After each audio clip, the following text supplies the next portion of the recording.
aprel tarixində əlbəttə ki, o tarixləri ola bilsin bir çoxumuz burada görməmişik, amma bizim dövlərimiz, ağsaqqallarımız, ağsaqqallarımız həmən günü görüblər. 36 il öncə düşmən deyək də, düşmən tərəfindən Tbilisidə azadlıq tələb edən bir qrup insana qarşı amansızcasına hücum olmuşdur. Bugün Gürcistan tarixinin ən faciəli günlərindən biri baş vermişdir 36 il bundan öncə. Lakin Gürcü xalqının qəhrəman oğulları, qəhrəman övladları vətənin azadlığı uğrunda, müstəqilliyi uğrunda öz canlarını fəda etmişlər.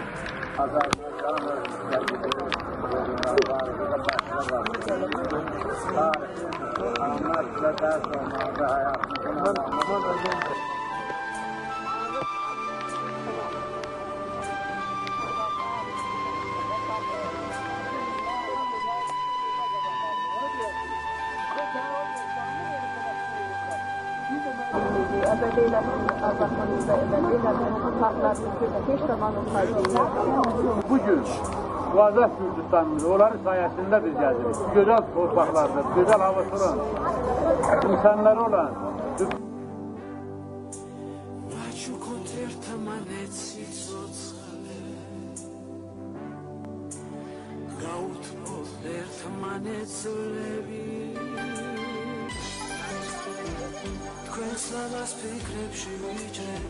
Bolniç rayonunda aprelin 9'u Matəm günü 89-cu ildə baş vermiş faciə münasibətilə gəldik, başsağlığı verdik.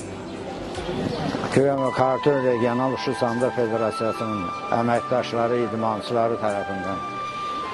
Başları sağ olsun, biz bu respublika, mənim özüm də bu respublikanın vətəndaşıyam, inşallah bütün sevinçli günlərdə də, matəm günlərində də biz Gürcü xalqı, qardaş Gürcü xalqından çiyin-çiyinə bir yerdə yanaşıyıq. 89-cu il 9 aprel tarixində Sovet İttifaqının Gürcistandakı hakimiyyətinə qarşı dinc aksiya keçirildi. Bu aksiyanın nəticəsində bir çox insan həyatını itirdi. Ancaq bu hadisədə Gürcistanın müstəqil hərəkətinin başlanğıcı oldu. 9 aprel hadisələri Gürcistanın azadlıq və müstəqillik uğruna verdiyi mübarizənin simvoludur. Hər il bu tarix Gürcistanda müqavimət günü olaraq qeyd edilir və 9 aprel bu tarix təkcə Gürcistanın deyil, bütün azadlıq sevən insanların qəlbində iz buraxan bir gündür. Mən hər dəfə bu tarix xatırlayanda gözümün önündə bir ana dayanır. Əllərində qərənfil, gözlərində yaş, oğlunun adını səsləyir. Amma cavab gəlmir. Çünki o cavab şəhidliyin sükutuna qarşı. Həmin gün insanlar şəhərə qorxmadan çıxdılar. Onlar silahla yox, sözlə vuruşurdular. Onlar sadəcə azadlıq istəyirdilər. Amma qarşılığında gözyaşı, qan və susqunluq gördülər. Və o susqunluq illər keçsə də hər birimizin qəlbimizdə hələ də danışır. Mən bir gəncəm. Bəlkə də o günləri görməmişəm, amma ruhumda o ağrı var. Mən bugün səhnəyə çıxıb söz deyə bilirəmsə, azad danışa bilirəmsə, hər biri onların sayəsindədir. ეს არის დღე, რომელიც უკვე 36 წელია საქართველოს ყველაზე მტკივნეულ მოვლენად მიიჩნევა.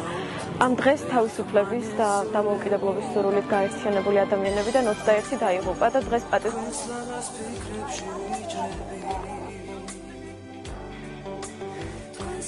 Нас отведет, что